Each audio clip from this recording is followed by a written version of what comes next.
I pull up, you know I be moving. Moving the floor and I'm cruising. The money I'm speaking is fluent. All of my business booming. Stacking my cash in abundance. Yo les postos, bienvenue dans cette nouvelle vidéo. On va revenir sur toute l'actualité du Paris Saint-Germain et des autres clubs aussi parce que ça bouge du côté du Real Madrid au niveau du mercato, des transferts. On va aussi revenir sur les grosses rumeurs qui ont été annoncées du côté du Paris Saint-Germain. On va reparler de la victoire d'hier, 1-0 chez les Girondins de Bordeaux avec la longue liste d'absences qu'il y avait hier sur le terrain. Je pense que Paris quand même a fait un gros match, surtout en première mi-temps. Un match plutôt intéressant, peut-être pas un gros match, mais un match très intéressant quand tu comptes le nombre de blessures. C'est quand même pas mal. Avant de commencer cette vidéo, les postos, je tenais à vous parler d'une application. Il y a 0 placement de produit. Le lien sera en bas en description. C'est une application qui s'appelle Blabla Foot. C'est une application spéciale débat foot. Tout le monde peut y aller, s'inscrire et débattre avec moi. Il y aura une émission avec moi et un journaliste où vous pourrez me poser des questions sur n'importe quel sujet. Il y aura des avant-matchs du PSG, les après-matchs. Et vraiment, c'est une application très intéressante pour les plus fidèles d'entre vous. Vous m'avez déjà vu là-bas. Voilà, il y a un journaliste qui anime l'émission. Et voilà, on parle de sujets, football, Paris Saint-Germain, Ligue des Champions.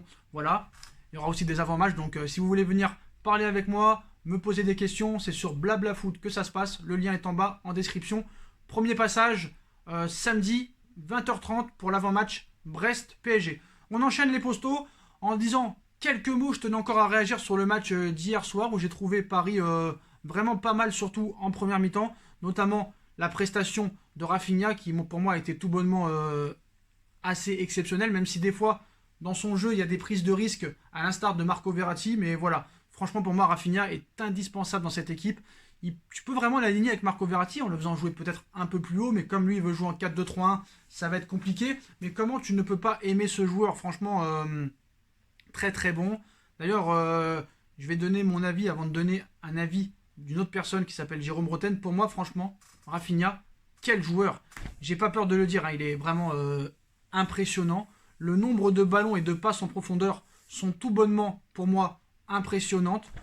Comment ne pas aimer ce joueur qui, pour moi, est devenu presque le maillon fort de cette équipe? Vraiment. Pour moi, il a une âme de leader. Il touche un nombre incalculable de ballons. Il n'a pas arrêté de vouloir chercher Draxler, Sarabia, Icardi. Il joue pour le collectif. D'ailleurs, sa qualité de passe est exceptionnelle. D'ailleurs, le mec te touche plus de 100 ballons par match. À chaque fois, il arrive à te faire des passes décisives, à créer du jeu. Franchement, pour moi, il est indispensable. Voilà, comment ne pas aimer ce joueur? On espère que Pochettino lui fera de plus en plus confiance parce que pour moi, il est meilleur que son frère à l'heure actuelle, alors que beaucoup d'entre vous, et moi aussi, voulait son frère cet été, qui était notamment gratuit, mais voilà, Raphinha, masterclass de Leonardo, comme ça a été une masterclass de Leonardo d'avoir eu Keylor Navas qui a encore été décisif hier soir à 13 millions d'euros, Marco Verratti à 11 millions d'euros, Moïse Kean, même s'il est absent en ce moment, à 0 euros, donc voilà. Roten d'ailleurs a rajouté sur Raphinha que Raphinha me fait penser à David Silva. Ce sont des joueurs qui ont besoin de toucher 90, 100 ballons par match. C'est cette statistique que le Brésilien affiche dans ses matchs. 115 ballons à Montpellier, plus de 100 à Lorient, avec à la clé une passe décisive à chaque fois. Roten poursuit en disant « On obtient le meilleur de Raphinha dans un rôle de relayeur gauche. Trop sur un côté, il manque de percussion. Au cœur du jeu, c'est la doublure naturelle de Marco Verratti. Il joue vite, il voit vite avant les autres et a une super qualité de passe. » Donc je suis d'accord avec lui et voilà, je tiens ses propos. On a l'impression que certains viennent de découvrir Raphinha, Roten et les autres. Vous êtes en train de dormir. Vous êtes avec le can et le chien. Vous êtes avec la canne et le chien. Raphinha est exceptionnel depuis qu'il est au Paris Saint-Germain, comme Keylor Navas. Je voulais aussi parler de Kimpembe que j'ai trouvé franchement très impressionnant hier en défense centrale. C'est pas nouveau, mais voilà. Je trouve qu'il prend de plus en plus d'envergure et de poids dans cette équipe. Voilà. Donc, comme vous le savez, Moïse Kean sera forfait pour le match retour face au FC Barcelone. Il s'est chopé le Covid malheureusement. Maintenant, pour parler du mercato. Donc, à part le PSG, à l'heure actuelle, aucun club ne semble prêt à payer les attentes salariales de David Alaba, qui lui rêve du Real Madrid. Le contact est régulier entre le PSG et Pini Zahavi, agent de David Alaba, mais aussi l'homme qui a fait le transfert du siècle avec Neymar Junior. Franchement, on va poser vraiment les arguments. Pour moi, David Alaba, comme je l'ai dit dans toutes mes vidéos, et je me répète, David Alaba doit être la priorité numéro 1 du Paris Saint-Germain. Parce que j'en ai parlé hier encore dans le débrief et j'en parle depuis plusieurs mois. Le problème du Paris Saint-Germain sont les latéraux. Voilà. Kurzawa hier n'a pas été très bon. Même quand Kurzawa fait beaucoup d'efforts, essaye de faire le maximum parce que tu vois qu'il aime quand même le Paris Saint-Germain. C'est quand même limité. Bernat et Florenzi, quand ils sont à 100%, pour moi, c'est les titulaires en puissance. Mais voilà, si Alaba vient, c'est pas pour être doublure. David Alaba est très polyvalent, peut jouer à 3 postes différents, au poste de milieu, défenseur central et arrière gauche. Lui, Paris, si Paris veut le recruter, c'est plus pour le faire jouer arrière gauche. Lui voudrait vraiment jouer milieu. Voilà, c'est pour ça qu'il veut quitter le Bayern de Munich. Apparemment, le Bayern n'a pas l'intention de le faire jouer milieu de terrain sur le long terme. C'est pour ça qu'il ne veut pas prolonger là-bas.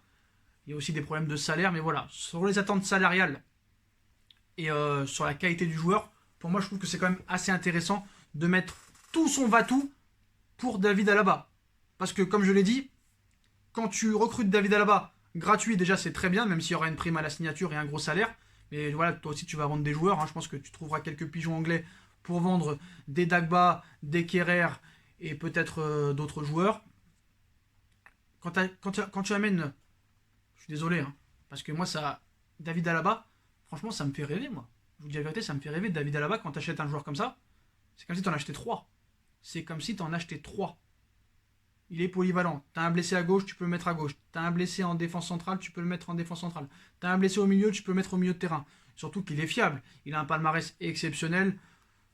Pour moi, David Alaba, c'est pas loin d'être un joueur complet. Donc pour moi, Paris doit mettre tout son va-tout pour essayer d'attirer David Alaba. Voilà. Et j'espère que Leonardo fera tout pour l'avoir. Plutôt que de se concentrer sur Messi, tout ça et tout. Alors je veux bien qu'on veuille vendre des maillots et tout ça, mais t'inquiète pas que David Alaba t'en fera vendre. Moïse Kean, c'est le futur du club. Concentre-toi sur Moïse Kean, sur David Alaba, plutôt que Léo Messi. Même si je sais que Messi, ça fait rêver pour certains supporters, et ça fait rêver pour le merchandising, les sponsoring, les publicités, et tout le tralala.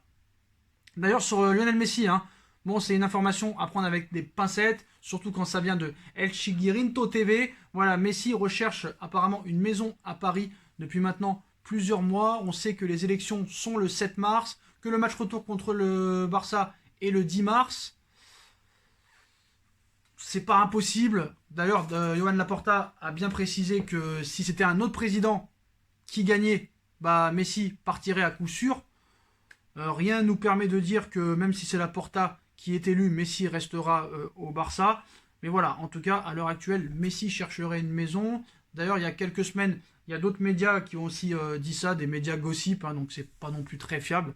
Voilà, à part les agents immobiliers qui, je pense, sont tenus au secret professionnel, on ne sait pas réellement si Messi recherche une maison à Paris ou pas. Après, peut-être qu'il recherche une maison, comme Koulibaly, le joueur de Naples, cherchait une maison à l'époque aussi. Peut-être que voilà, il va investir dans les prêts immobiliers, je ne sais pas. Dans l'immobilier, excusez-moi, pas dans les prêts immobiliers. Dans l'immobilier, on ne sait pas, mais voilà. On verra ce qui se passera tout ça. Et au Real Madrid, les postos, hein, pour finir un petit peu ce sujet, Haaland apparemment serait l'élu du côté du Real. On aurait choisi comme priorité numéro 1 pour la prochaine star du Real Madrid, Erling Braut Haaland, voilà pour le Real. Le joueur et son père sont tous les deux très excités à rejoindre le club merengue cet été. C'est une information de la Sera. Donc voilà, donc Haaland serait promis au Real Madrid. Donc apparemment, il y a une clause de 75 millions d'euros pour 2022 qui n'existerait pas. Donc c'est Raiola qui avait dit ça, mais bon, comme Raiola avait dit que Pogba allait quitter Manchester United cet été, qu'apparemment il va rester jusqu'à la fin de son contrat en 2022, ou peut-être même prolongé, donc on sait pas. On sait que Raiola aime bien faire un petit peu des entourloupes, il aime jouer avec la presse, donc voilà.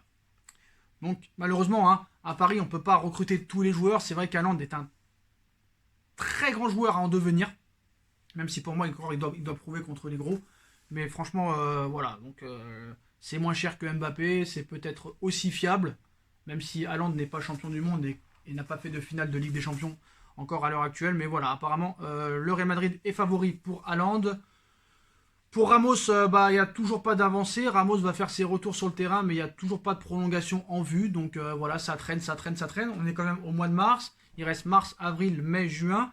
Ils ont tous plus que 4 mois de contrat. Et à l'arrivée, pas de prolongation pour tous ces joueurs-là. Donc le mercato risque d'être chaud au niveau des joueurs libres. Donc voilà. Donc je pense qu'on a fait un petit peu le tour de tout. Hein. D'ailleurs, oui, le clash de Neymar. Comment ne pas parler du clash de Neymar? Il faut vraiment en parler. Neymar a décidé de pousser un coup de gueule pour dénoncer l'hypocrisie de ses détracteurs. Alors, malheureusement, il n'est pas arrivé. De l'hypocrisie, il y en a de partout. Maintenant, c'est la mode. L'hypocrisie est à la mode de ce monde. Donc, Neymar nous dit j'ai vu beaucoup de sites de gossip qui ont repris les questions et réponses sur un programme de télé-réalité. C'est cool. Tout le monde a rigolé, c'était marrant, a balancé l'ancien du FC Barcelone, ironiquement. Mais l'autre jour, j'ai posté ici mon traitement dès mon réveil jusqu'à la fin de la journée. Moi, je n'ai pas vu un seul site qui me donnait du crédit. Regardez comme il est professionnel et comment il prend soin de lui.